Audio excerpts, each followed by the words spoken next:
Bonjour à toutes et à tous, je suis ravie de vous retrouver pour un nouvel épisode de podcast. Alors cette fois-ci c'est un épisode solo que j'enregistre le 25 août pour le vendredi 26. Mais en fait c'est un épisode un peu particulier puisque je vais parler ici de ce déménagement qu'on a réalisé au Costa Rica. Et vu qu'on est arrivé le 19 août, je voulais quand même avoir quelques jours, sur place pour quand même pouvoir aborder encore mieux ce sujet, même si ça fait même pas une semaine qu'on y est. Mais en tout cas, c'est le premier épisode à ce sujet et j'espère qu'il vous plaira. Je vous avais demandé sur Instagram si vous avez des questions par rapport au déménagement.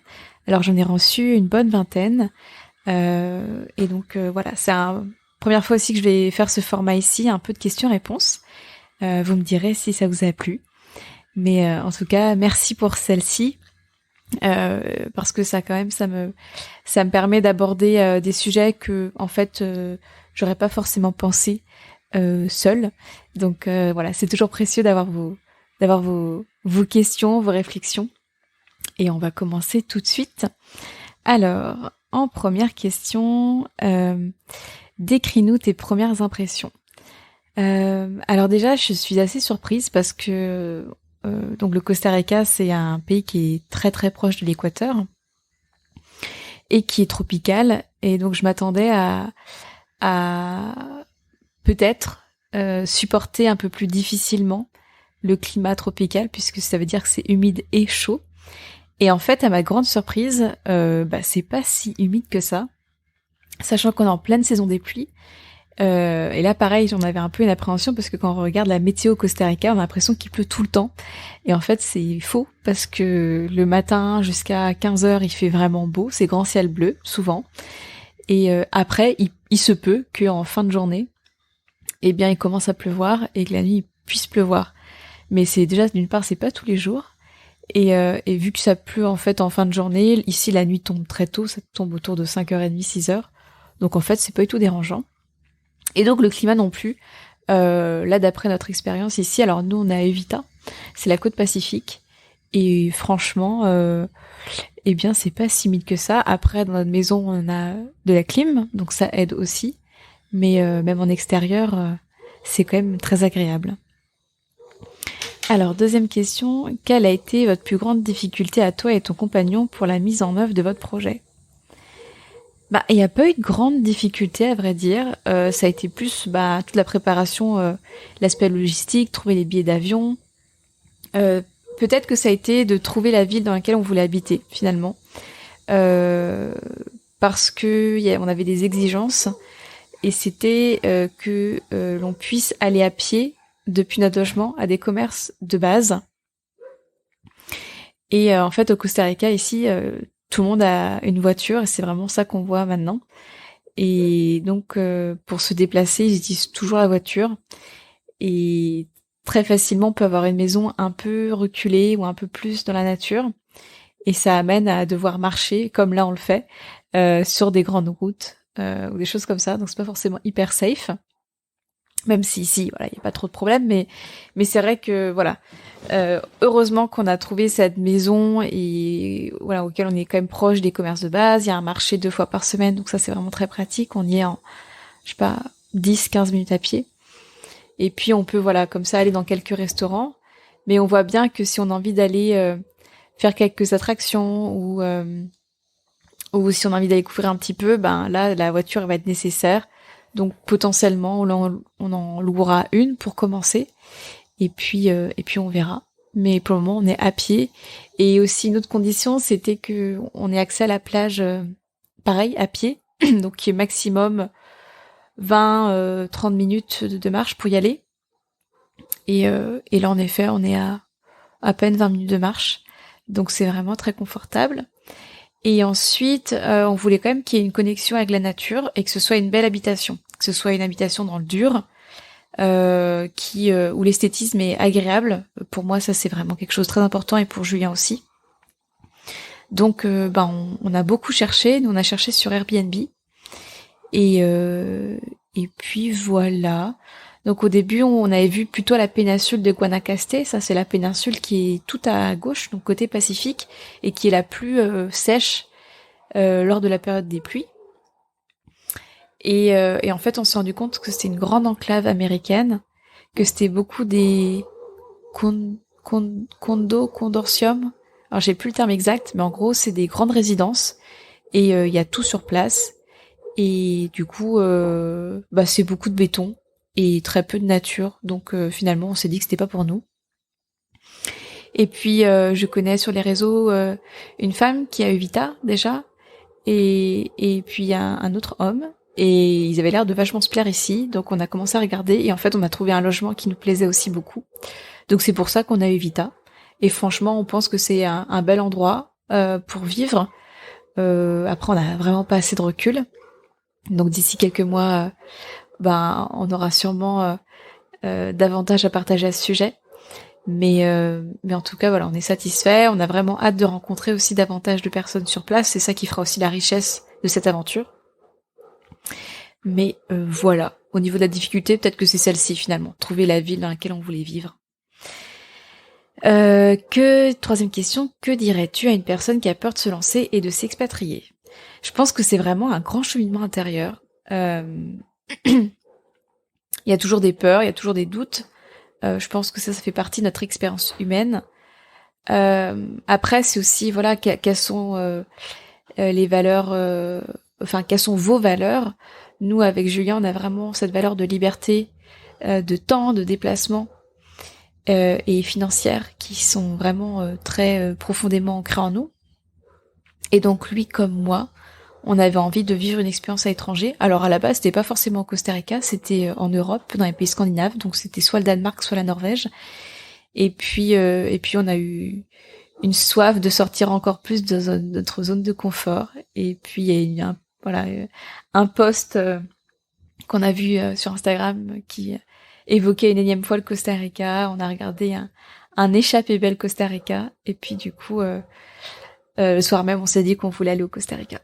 Donc ça a été comme ça. Et puis on a décidé ça mi-avril, donc il n'y a pas eu trop le temps que le mental panique.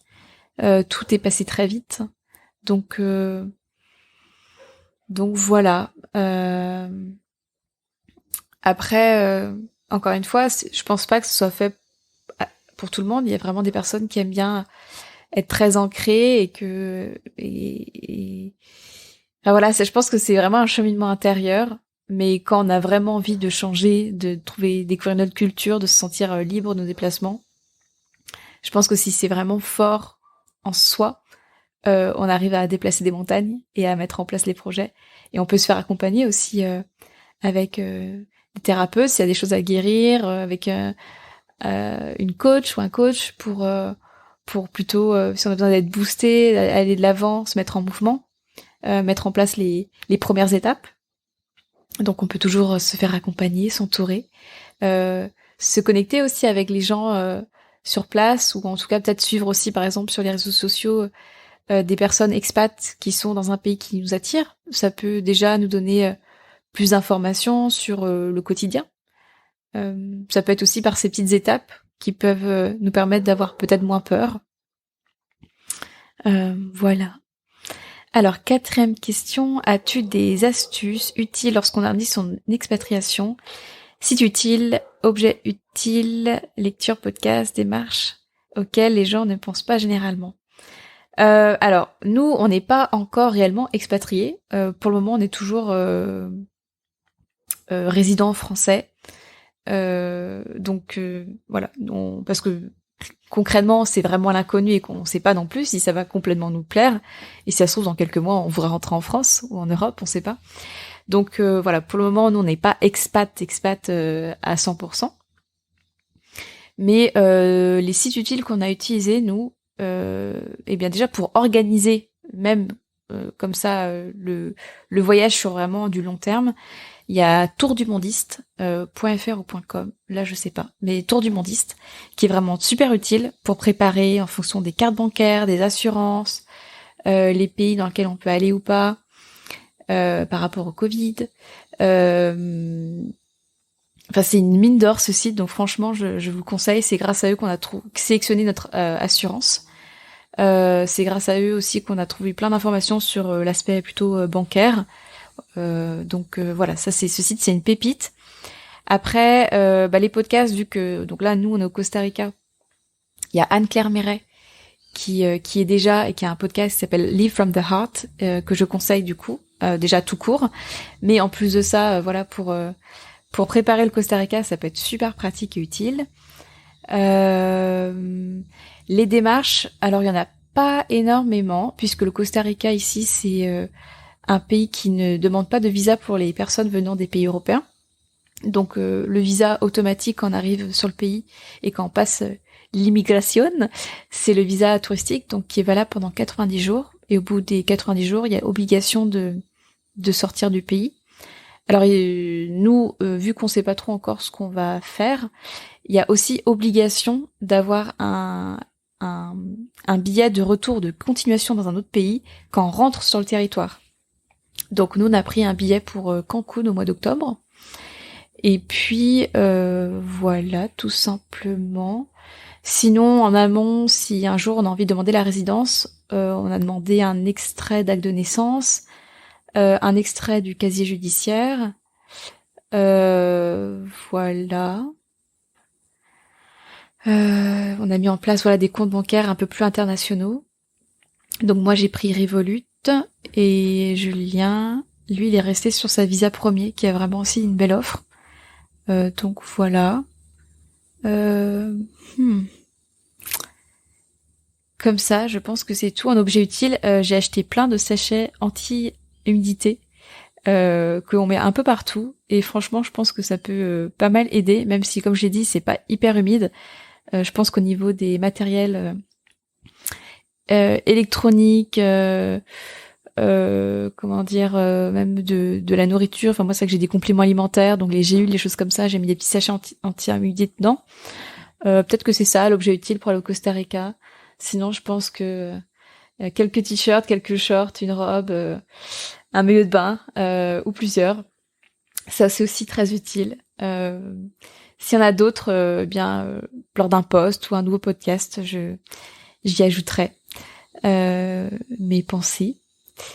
5e question, que faire pour s'assurer une bonne prise en charge des soins médicaux à l'étranger? Est-ce qu'on a pris une assurance santé spécifique? Alors de toute façon on a pris une assurance santé, oui bien sûr. Donc voyage. Alors là je crois que c'est Chapka Assurance, qui était vraiment, c'était notre sélection, qui est vraiment très bien. Pour le moment on n'a pas eu besoin d'utiliser, donc là, je peux pas vous dire quel est notre retour à ce sujet. Sinon, apparemment au Costa Rica ici, les soins médicaux sont vraiment au top. Il y a d'ailleurs beaucoup d'Américains qui viennent ici pour se faire soigner. Ils ont des technologies qui sont très très avancées. Donc voilà. Après, c'est pas notre but du voyage, mais en tout cas.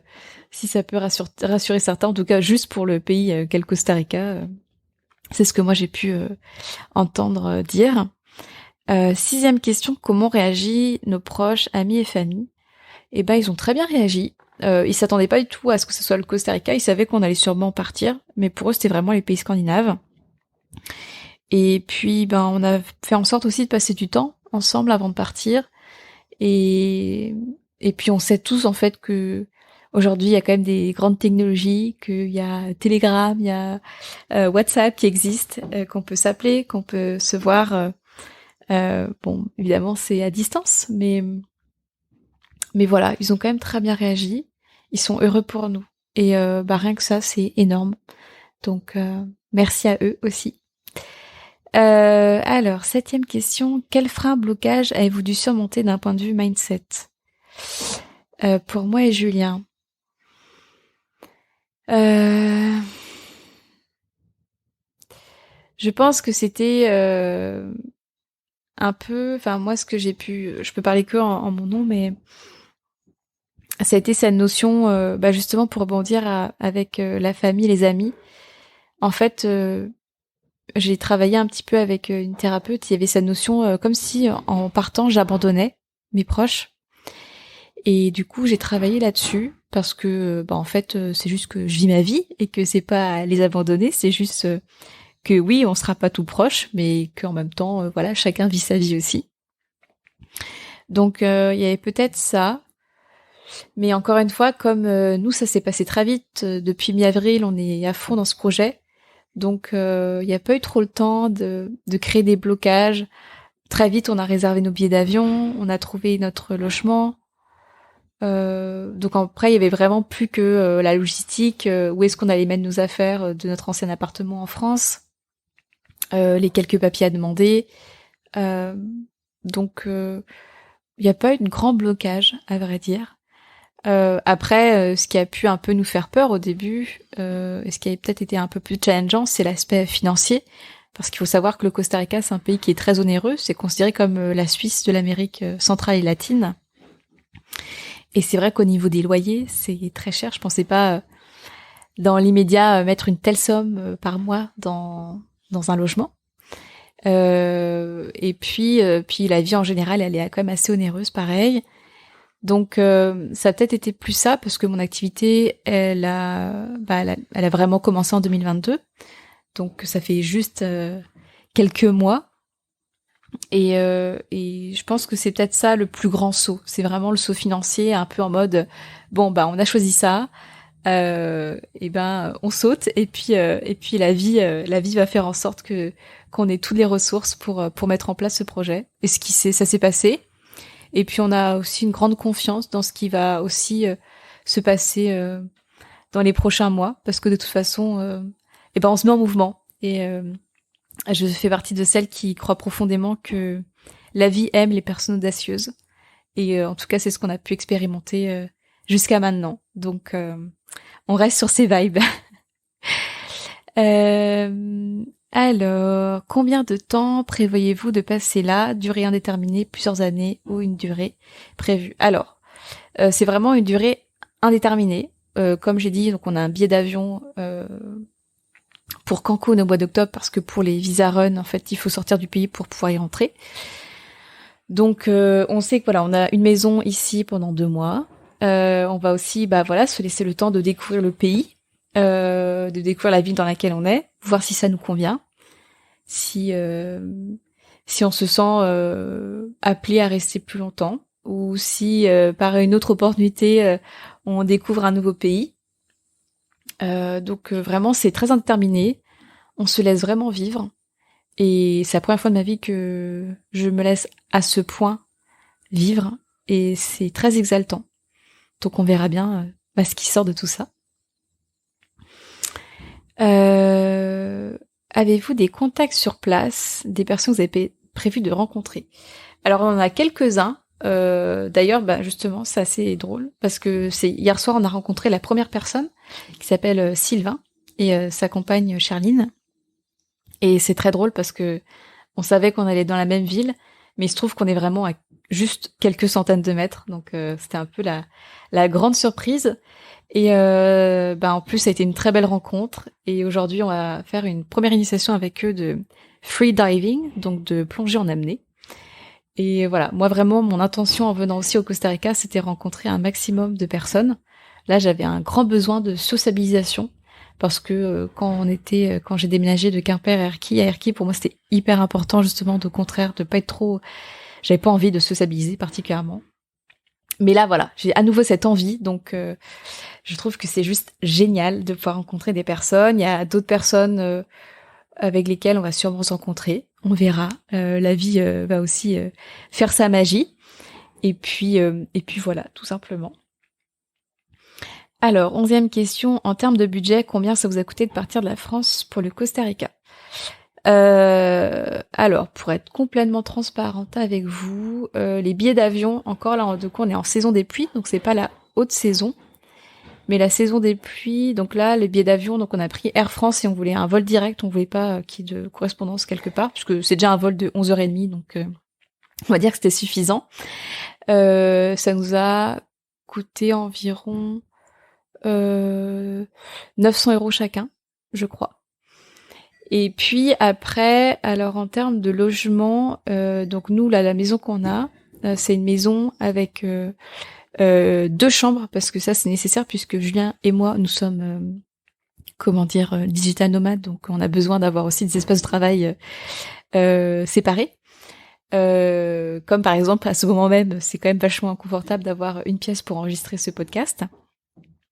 Donc voilà, c'est une maison qui est vraiment bien faite, qui est dans le dur. Et celle-ci, elle est à 1 800 € par mois. Donc voilà un peu en termes de loyer ce que vous pouvez avoir pour quelque chose de sympa dans le dur sur la côte. Et encore, voilà, ça c'est vraiment dans les prix moyens bas parce que très vite ça peut monter à 3 000, 5 000, 10 000 € par mois ici au Costa Rica. Donc c'est vraiment aussi beaucoup d'audace pour nous de s'installer dans ce pays. Mais voilà, comme je vous l'ai dit, on a trouvé cet argent, on l'a créé, on l'a manifesté. Donc comme quoi tout est possible aussi. Donc voilà. Et après, au niveau de la nourriture, on voit que c'est pareil. En fait, c'est à peu près les mêmes tarifs qu'en France, pour être complètement honnête. Voire un peu plus cher. Mais après, voilà, au marché, il y a beaucoup de fruits et de légumes locaux. Donc quand on mange vraiment les produits hyper locaux du coin, et ben les tarifs sont quand même abordables. Par contre, dès qu'on achète un produit importé, et il y en a beaucoup, des produits importés des États-Unis, par exemple des trucs qui sortent un peu juste des fruits et des légumes, très vite là, ça peut vite chiffrer. En dehors du riz et des haricots noirs, mais voilà. Alors ensuite, combien prévoir dans son budget mensuel pour vivre sur place? Là, franchement, on n'a pas encore trop de recul. Pour le moment, on se laisse vraiment vivre. Donc, on a été quelques fois au restaurant. On achète ce qu'on a envie d'acheter. On n'a pas trop encore calculé de budget. Je pense que ça sera plus à partir du mois de septembre parce que là, on est plus en mode vacances. Donc, on se fait plaisir. Mais je pense que je ferai plus des posts à ce sujet plus tard ou peut-être voilà dans un mois on aura davantage de recul et je pourrais davantage vous partager nous le budget qu'on a à peu près au niveau mensuel. Ça sera peut-être plus juste parce que là on n'a pas encore assez de recul. Alors 14e question, avez-vous des projets pro au Costa Rica? Alors nos projets pro, tout simplement c'est la continuité de nos entreprises. Nos entreprises sont venues avec nous au Costa Rica. Donc on va juste faire ce qu'on faisait en France ici parce que tout est à distance et en plus moi cette rentrée j'ai vraiment des clients internationaux. J'ai un client à la Guadeloupe, une autre à Genève, d'autres en France, une à Ibiza. Enfin voilà, donc c'est en fait on joue ensemble avec nos horaires, mais finalement il n'y a aucune nécessité que je sois en France particulièrement. Donc voilà, on a le projet là qu'on vient de lancer avec Marion, qui est une série de 3 ateliers qui s'appelle Choisis tes propres règles pour créer sa vie selon ses propres besoins, ses propres envies, ses propres rêves, en dehors de toute injonction, croyance, culture, qui nous a apporté une certaine forme de structure et qui nous a construit la vie qu'on a jusqu'alors. Mais quand on commence à se poser des questions et à remettre en cause ce genre de réponses qu'on se donne parfois toutes construites, ouais, mais c'est comme ça, ou alors il faut faire ça comme ça. Et quand on gratte, souvent, on se rend compte qu'il y a aucun argumentaire derrière. Donc voilà, c'était vraiment un peu l'idée de ces ateliers. Et ça va, commencer le 22 septembre. Donc c'est sur 3 ateliers. Donc là, c'est des ateliers que je vais vivre moi depuis le Costa Rica et Marion depuis la France. Mais donc voilà. Et puis sûrement qu'il y a d'autres projets pro aussi qui vont émerger.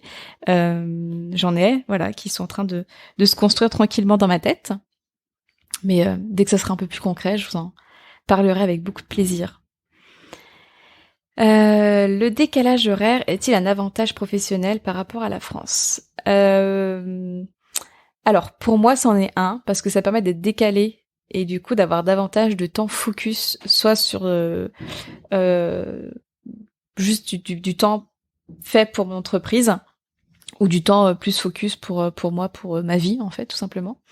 Ça veut dire qu'en fait, nous, quand on se réveille vers 5h, il est déjà 13h en France. Et moi, mes rendez-vous seront donc pour moi très tôt le matin, donc de 7h à midi, je crois. Et du coup, ça veut dire que mon premier horaire de rendez-vous, c'est 15h pour la France. Et on en va être en décalé, c'est-à-dire que très vite, ça va être la soirée pour la France. Et donc nous, on aura l'après-midi libre de toute de toute interaction avec le monde, en tout cas par rapport à la France. Et je crois que là, ça va me faire du bien, peut-être de lâcher un peu plus aussi le téléphone, les réseaux sociaux. Et en même temps, ça me permettra d'être beaucoup plus focus aussi quand j'aurai des temps d'interaction. Donc j'ai hâte de voir ce que ça va donner à cette rentrée. Pour le moment, on se laisse vivre, donc il y a pas trop ça. Mais voilà, j'aurai peut-être plus encore une fois de recul à la rentrée. Le Costa Rica en 3 mots. Je dirais vivant, parce que c'est incroyable le niveau sonore de la jungle. C'est extrêmement vivant. Vert, tout est vert ici, tout est grâce à ce climat incroyable d'humidité et de chaleur. C'est très vert, tout est vert partout et ça fait aussi beaucoup de bien. Et puis 3e mot, ça pourrait être quoi? Je dirais pura vida, c'est vraiment l'expression locale. Ici, ils le disent à toutes les sauces. Mais il y a vraiment cette notion dans le pura vida que faut prendre le temps de vivre. Et moi, j'ai cette perception que le temps ici est très long. Le temps me semble infini et du coup, j'ai envie de rester là-dedans parce que c'est hyper agréable d'avoir autant de temps. Voilà ces 3 mots. Allez, je vais prendre encore 2-3 questions parce que sinon l'épisode va être un peu long. Qu'est-ce qui vous a surpris en bien ou en mal depuis votre arrivée? Alors, ce qui a pu nous surprendre, c'est qu'ici, il n'y a vraiment pas les structures de ville comme il y a en France. C'est-à-dire souvent, il y a le centre-ville avec tous les commerces et après, autour s'organisent des habitations. Ici, c'est tout est mélangé. On va se balader dans une rue et puis soudain, il y a un magasin et tout autour, c'est que des résidences. Ça, c'est vraiment ici très particulier. Il n'y a pas de véritable adresse, ça peut être à 100 mètres après le carrefour ou à 100 mètres derrière tel magasin. Donc c'est pour les habitations, donc c'est très particulier aussi. Ce qui a pu nous surprendre, c'est quoi encore? Déjà voilà, finalement ce climat qui est beaucoup plus agréable qu'on le pensait, qu'on l'imaginait. Beaucoup plus de beau temps que l'on s'imaginait aussi, puisque soi-disant en saison des pluies il pleut tout le temps. Et en fait, pas du tout. Donc ça, c'est une très bonne nouvelle. Je crois que voilà, j'ai fait à peu près le tour de nos premières impressions.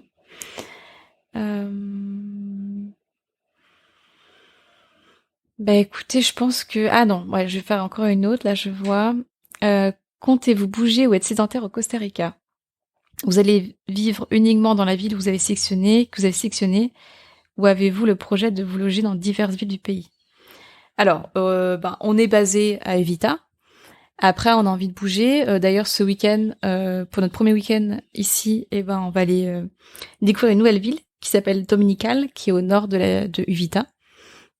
Parce que j'ai un événement auquel j'ai participé vendredi soir et on s'est dit que c'est l'occasion en fait de carrément rester dormir sur place dans un joli endroit pour découvrir une autre ville.